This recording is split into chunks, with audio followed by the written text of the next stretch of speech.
আকাশবাণী কলকাতা স্থানীয় সংবাদ পড়ছি সুস্মিতা সেন।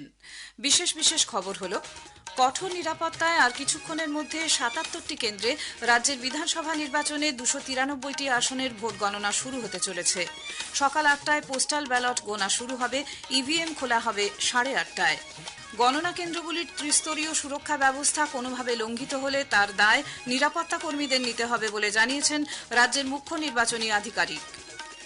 দ্বিতীয় দফায় ভোট গ্রহণের দিন ফলতা বিধানসভা কেন্দ্রের বিতর্কিত ৬০টি বুথের দায়িত্বপ্রাপ্ত আধিকারিকদের বিরুদ্ধে কঠোর ব্যবস্থা নেওয়ার ইঙ্গিত দিয়েছে নির্বাচন কমিশন।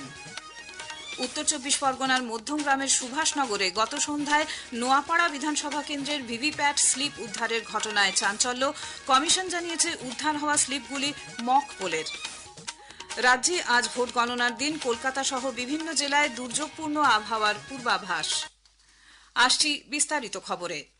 রাজ্য বিধানসভা নির্বাচনে দক্ষিণ ২৪ পরগনার ফলতাবাদে ২৯৩টি আসনে আজ সকাল ৮টা থেকে শুরু হতে চলেছে ভোট গণনা। সকাল ৮টায় প্রথমে পোস্টাল ব্যালট গোনা শুরু হবে, ৮:৩০টায় খোলা হবে ইভিএম। নির্বাচন কমিশন গণনা প্রক্রিয়া সুষ্ঠু ও স্বচ্ছ রাখতে ১৬৫ জন অতিরিক্ত কাউন্টিং অবজারভার এবং ৭৭ জন পুলিশ অবজারভার নিয়োগ করেছে। কমিশন প্রকাশিত তালিকায় ৪৩২ জন পর্যবেক্ষক নিয়োগের জেলাভিত্তিক তালিকা প্রকাশ করা হয়। এর মধ্যে উত্তর ২৪ পরগনার ৩৩টি আসনে সবচেয়ে বেশি ৪৯ জন পর্যবেক্ষক রয়েছেন। এরপরেই রয়েছে দক্ষিণ ২৪ পরগনা, সেখানে ৩১টি আসনে ৪৫ জন পর্যবেক্ষক থাকার কথা।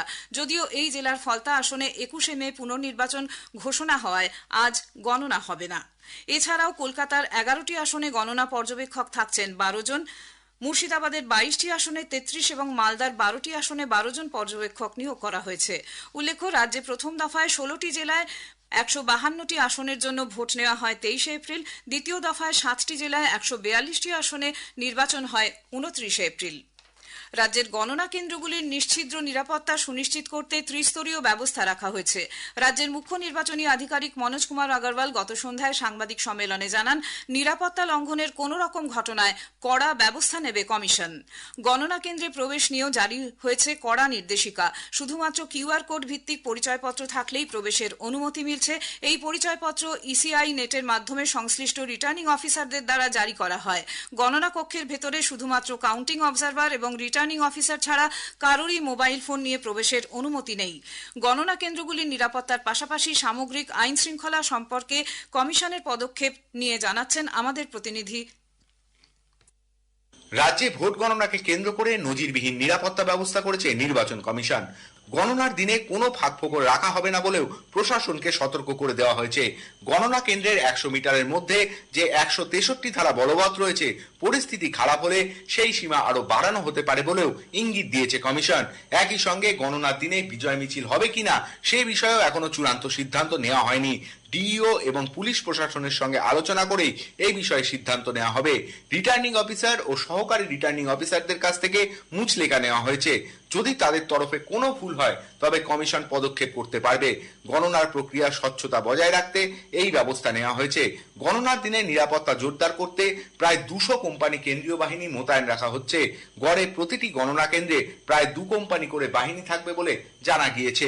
বিদ্যুৎ দপ্তরের সঙ্গে দফায় দফায় বৈঠক করেছে কমিশন, যাতে বিদ্যুৎ চলে গেলেও গণনা প্রক্রিয়া ব্যাহত না হয় সেজন্য জেনারেটরেরও ব্যবস্থা রাখা হচ্ছে। অভিরূপ ভট্টাচার্য, আকাশবাণী সংবাদ, কলকাতা। কলকাতার ২ নির্বাচনী জেলার ১১টি আসনে ভোট নেওয়া হয় দ্বিতীয় দফায় ২৯শে এপ্রিল। কলকাতা দক্ষিণে রয়েছে ৪টি কেন্দ্র, ভবানীপুর, রাসবিহারী, বালিগঞ্জ ও কলকাতা বন্দর। এগুলির গণনা হচ্ছে Sakhawat memorial government girls high school, Ballygunge government high school, Baba Saheb Ambedkar education university, saint Thomas boys স্কুলে। ভবানীপুর আসনের গণনা কেন্দ্র সাখাওয়াত মেমোরিয়াল থেকে।